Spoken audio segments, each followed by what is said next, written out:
আসসালামু আলাইকুম। শুরুতেই শুভেচ্ছা রইল।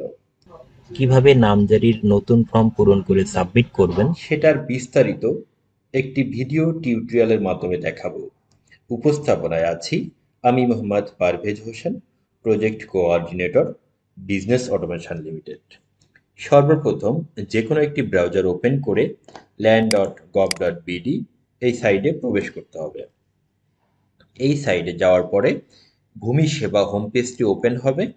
এই পেজ থেকে ভূমি সংক্রান্ত সকল অনলাইন সেবা নেওয়া যাবে। এখান থেকে নামজারির অপশনে যেতে হবে।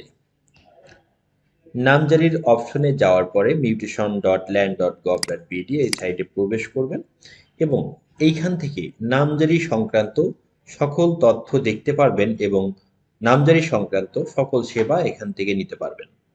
এখানে জিজ্ঞাসা অপশনে ক্লিক করলে নামজারি সংক্রান্ত যত ধরনের জিজ্ঞাসা আপনার আছে সকল প্রশ্নের উত্তর এখানে পেয়ে যাবেন। কিভাবে নামজারির ফর্ম পূরণ করবেন সেটার একটা নির্দেশিকা সুন্দরভাবে এখানে দেওয়া আছে। এই নির্দেশিকাটি পড়ে সুন্দরভাবে নামজারির আবেদনটি পূরণ করতে পারবেন।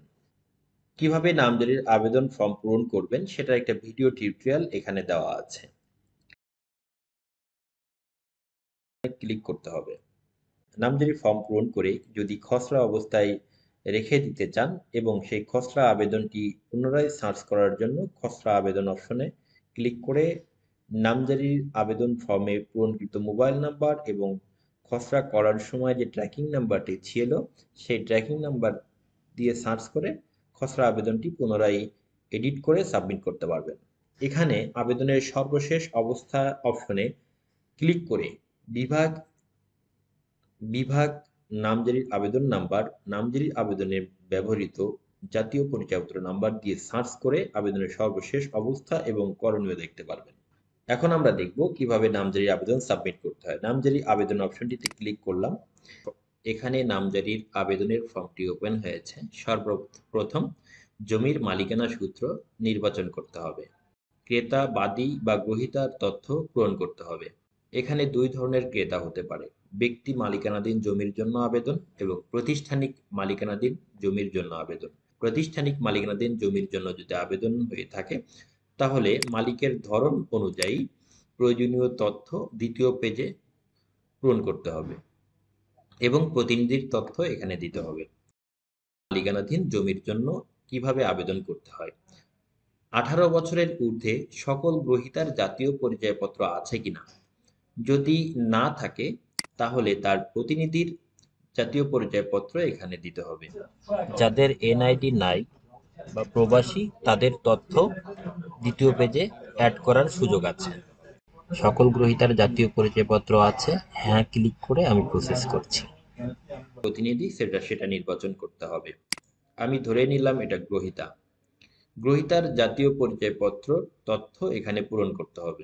জাতীয় পরিচয়পত্র নাম্বার, জন্ম তারিখ, মোবাইল নাম্বার টাইপ করতে হবে। বিভাগ, জেলা, উপজেলা, মৌজা নির্বাচন করতে হবে এবং আবেদন সংক্রান্ত কিছু ঘোষণা এখানে দেওয়া আছে, সেগুলো চেকবক্সের মাধ্যমে পূরণ করতে হবে। উপরিউক্ত ফর্মে সকল তথ্য ঠিক থাকলে পরবর্তী বাটনে ক্লিক করতে হবে। পরবর্তী বাটনে ক্লিক করলে ফর্ম পূরণ করার সময় যে মোবাইল নাম্বারটি পূরণ করেছিলেন সেখানে একটি ওটিপি যাবে এবং ওই ওটিপিটি এখানে টাইপ করতে হবে। জাতীয় পরিচয়পত্র সার্ভার থেকে এখানে তথ্য চলে আসছে। পরবর্তী বাটনে ক্লিক করলে অটোমেটিক্যালি বাদী বা গ্রহীতার তথ্য এবং প্রতিনিধির তথ্য এখানে পূরণ হয়ে যাবে। এখন আমরা আবেদিত জমির তফসিল প্রথম পেজে আমরা বলেছিলাম সর্বশেষ কোন খতিয়ান থেকে নামজারির আবেদন করব সেটা এখানে চলে আসছে অটোমেটিক্যালি। এখানে আমি একটা খতিয়ান নাম্বার দিলাম এবং ভেরিফাই অপশনে ক্লিক করলাম। ভেরিফাই অপশনে ক্লিক করার সঙ্গে সঙ্গে ডাটাবেস থেকে ওই খতিয়ানে কতগুলো দাগ আছে এবং কোন দাগে কতটুকু জায়গা আছে সেটা এখানে শো করবে। যদি এখানে খতিয়ান নাম্বার ভেরিফাই না হয় তাহলে ম্যানুয়ালি এন্ট্রি করার সুযোগ এখানে আছে।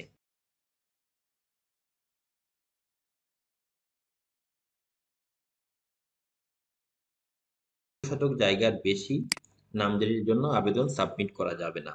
এখানে বলে দিয়েছে উক্ত দাগে জমির পরিমাণ এত, এর বেশি এন্ট্রি করা যাবে না। তাহলে 21 শতক অথবা 21 শতকের কম জমি এখানে এন্ট্রি করতে হবে। অবশ্যই এখানে একরে জমির পরিমাণ দিতে হবে। ক্রয়সূত্রে যদি হয় তাহলে এখানে দলিল নাম্বার দিতে হবে এবং দলিলের তারিখ দিতে হবে। দলিলের যে মূল্য সেটা এখানে, দলিলের যে জমির মূল্য সেটা এখানে দিতে হবে। সাব রেজিস্ট্রার অফিসের তথ্য এখানে দিতে হবে। এটা দেওয়ার পর যদি আরো দলিল থাকে তাহলে আরো দলিল অ্যাড করতে পারবেন, আরো দাগ থাকলে আরো দাগ অ্যাড করতে পারবেন এবং আরো খতিয়ান থাকলে আরো খতিয়ানের তথ্য অ্যাড করার সুযোগ এখানে আছে। এখানে বাদী বা গ্রহীতার তথ্য আমি প্রথম পেজে যে এনআইডি অনুযায়ী এখানে চলে আসছে। যদি একাধিক গ্রহীতা বা যদি একাধিক গ্রহীতা অ্যাড করতে চাই তাহলে আবার আরেকটি এনআইডি দিয়ে গ্রহীতা অ্যাড করা যাবে। এখানে জাতীয় পরিচয়পত্র, জন্ম তারিখ, মোবাইল নাম্বার দিয়ে দাখিল অপশনে ক্লিক করলেই অটোমেটিক্যালি জাতীয় পরিচয়পত্র সার্ভার থেকে এখানে তথ্য চলে আসবে। পরবর্তী বাটনে ক্লিক করলে এখানে খতিয়ান নাম্বার আমি দিয়েছিলাম 42। এখানে বলা আছে অত্র খতিয়ানে জমির পরিমাণ 21 শতক, দাতার তথ্য আমি অ্যাড করব। এখানে মালিকের তথ্য যেটা অটোমেটিক্যালি আমাদের সিস্টেম থেকে চলে আসছে, যদি না আসতো তাহলে এখানে এন্ট্রি করার অপশন দিত। মালিক যদি মৃত হয় তাহলে ওয়ারিশগণের নাম এখানে দিতে হবে, যদি জীবিত হয় তাহলে ওয়ারিশগণের নাম প্রয়োজন নাই। এখানে আমি প্রথম বলেছিলাম সর্বশেষ অর্থ বছরে হোল্ডিং পরিশোধ করা আছে, তাহলে হোল্ডিং নাম্বারটি এখানে দিতে হবে। এখানে যদি দলিল অনেক পুরাতন হয়ে থাকে বা দাতার তথ্য যদি না থাকে তাহলে গ্রহীতার যে কোনো একটি মোবাইল নাম্বার এখানে টাইপ করে দিবেন। জাতীয় পরিচয়পত্র, জন্ম তারিখ এগুলো অপশনাল। এখানে জমির পরিমাণ, এখানে দুইজন দাতা আছে সেজন্য এখানে বলা হচ্ছে যে কোন দাতা থেকে কতটুকু জমি ক্রয় করা হয়েছে। জেলা, উপজেলা, পিতা বা স্বামী বা মহল্লার ঠিকানা এখানে অটোমেটিক্যালি চলে আসছে। সংযোজন অপশনে ক্লিক করলে এখানে টোটাল তথ্যটা চলে আসবে। এখন প্রয়োজনীয় কাগজপত্র সংযুক্তি করতে হবে।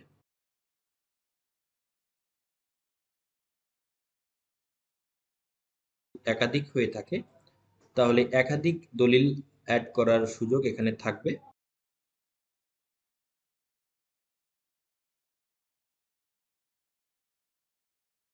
করার সুযোগ এখানে অপশনটা এখানে চলে আসতো। যেহেতু আমরা সিস্টেম থেকে যাচাইকৃত সিস্টেম থেকে খতিয়ানটি যাচাই করে নিয়ে আসছি সেজন্য এখানে সংযুক্ত করার প্রয়োজন নাই।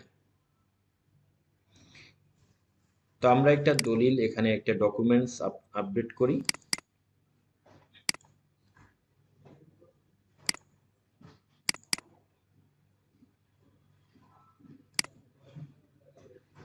এখানে প্রয়োজনীয় তথ্য আপলোড করার পরে চেকবক্সে ক্লিক করে আবেদনটি খসড়া করে রাখার সুযোগ আছে বা আবেদনটি দাখিল করে রাখার সুযোগ আছে। তো আমরা এখন খসড়া করে দেখি কিভাবে আবেদনটি খসড়া করে পুনরায় এডিট করা যায়। আবেদনটি খসড়া অবস্থায় সেভ হয়ে গেছে। আপনার আবেদন সফলভাবে ড্রাফট হিসেবে সংরক্ষণ করা হয়েছে। আপনার ট্র্যাকিং নাম্বার এত, এই ট্র্যাকিং নাম্বার দিয়ে আগামী 7 দিনের মধ্যে আপনার ড্রাফট আবেদন পুনরায় সার্চ করতে পারবেন এবং আবেদনে যে মোবাইল নাম্বারটি দেওয়া হয়েছিল সেই মোবাইল নাম্বারেও ট্র্যাকিং নাম্বারটি চলে গেছে। এখন দেখব ট্র্যাকিং নাম্বার দিয়ে কিভাবে খসড়া আবেদন সার্চ করে আবেদনটি এডিট করতে হয়। খসড়া আবেদন ওপেন করলাম, খসড়া আবেদনে ক্লিক করলাম, এখানে আবেদন ট্র্যাকিং নাম্বারটি দিয়েছি এবং নামজারি ফর্মটি পূরণ করার সময় যে মোবাইল নাম্বারটি দিয়েছিলাম সেই মোবাইল নাম্বারটি আমরা এখানে টাইপ করব।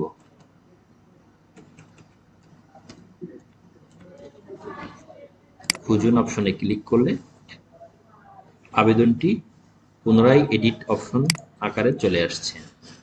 এখানে যদি কোনো তথ্য এডিট করার প্রয়োজন হয় তাহলে এডিট করে সকল তথ্য পুনরায় চেক করে চেকবক্সে ক্লিক করে আবেদন দাখিল অপশনে ক্লিক করলে এমন একটি পপআপ আসবে, আপনি আপনার আবেদনটি দাখিল করতে ইচ্ছুক কিনা। হ্যাঁ যদি হয় তাহলে হ্যাঁতে ক্লিক করলে আবেদনটি দাখিল হয়ে গেছে। এখান থেকে যে কোনো একটি মাধ্যম নির্বাচন করে আবেদন ফি পরিশোধ করলেই এই আবেদনটি ভূমি অফিসে জমা হয়ে যাবে।